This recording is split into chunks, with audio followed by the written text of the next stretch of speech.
Вы хоть раз наступали бабки на ногу в общественном транспорте?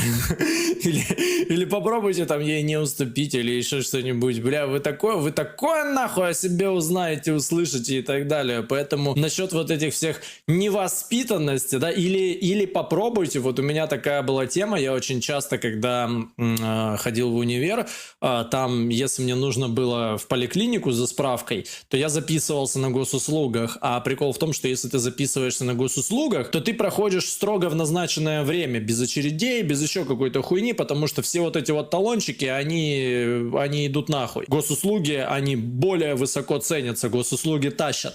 Вот, и я, короче, записывался на госуслуги, просто приходил к указанному времени, и там вот сидели бабки всякие, которые там с 7 утра и начинали на меня барагозить, потому что я только пришел, и я иду к своему времени. И поверьте, там тоже вот насчет невоспитанности, там, да-да-да. Блин,